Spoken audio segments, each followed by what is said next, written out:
Hi, so this is Lola, and this young lady is a 5-year-old black and white rough lemur. And then you have her lovely partner over here, who is Victor, who is about 21 now. So he's a bit of an old geezer. So the easiest way to tell them apart is Lola's got this lovely white stripe going up through her shoulder blade there.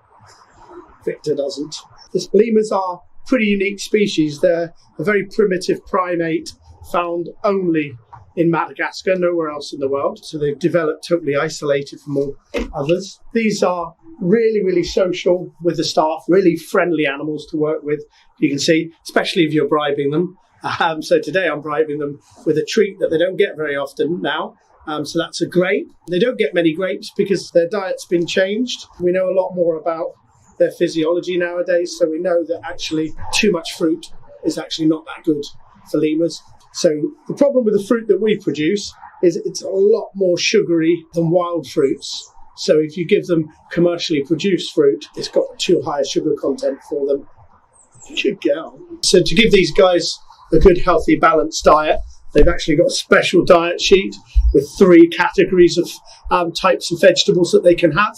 And they can only have certain weights of each out of each category. So things like brassicas, so your cabbage and broccoli, etc., they're one that they can't have too much of. So that's quite a low part of their diet, if you like. But they also have things like turnip, swede, aubergines, mushrooms, peas, beetroot, quite a varied diet. They can have some lettuce as well, sweet romaine lettuce they have.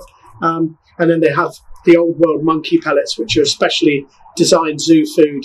Their tail, they'll use it for balance, but they're not actually holding on to things. So it's not prehensile, their tail, like it can be in some other species of primate.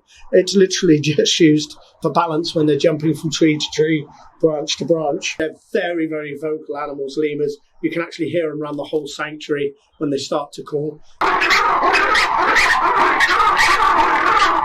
They do territorial calls to let all the other lemurs know in the area that they're here. Of course, the nearest lemur is probably about 10 miles roughly, which would be over at Newquay Zoo. The term enrichment's used a lot, which is basically things to enrich their lives mentally, to stimulate them, etc. So it could even just be something really basic, like a plastic bottle with a hole in it, with food in it that they need to roll it around to get the food out. And we can also add things to their enclosure like this above my head, which we added fairly recently.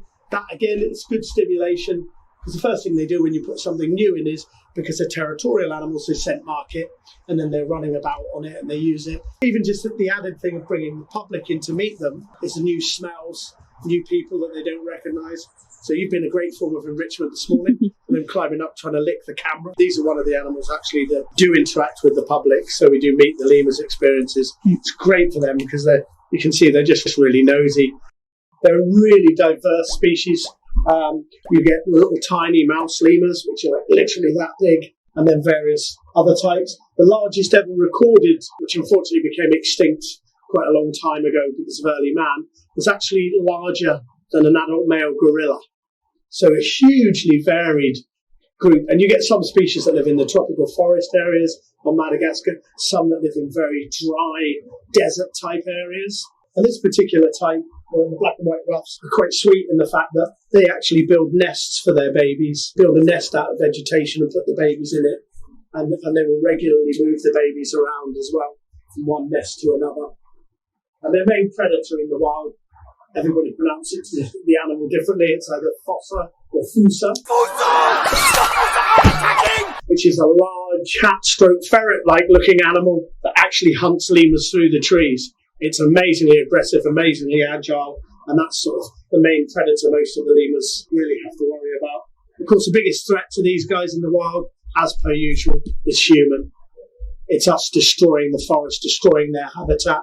And of course, when you've got a species like this that's found on only one island naturally in the world, it's very easy to make that species extinct. So a typical day here for these guys starts off at about 8:15 in the morning.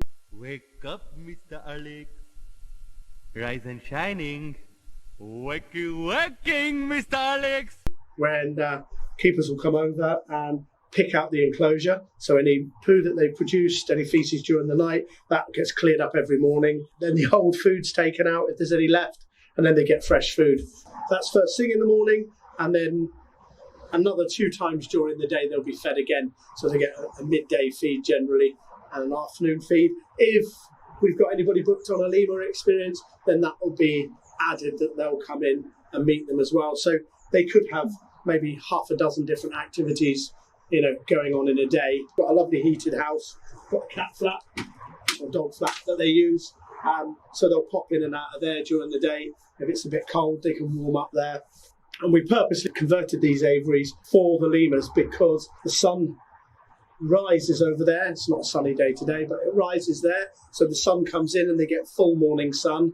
And then as the sun moves around, the other side of their enclosure gets the end of day sun. So they can sit in the sun all day because lemurs love sunshine.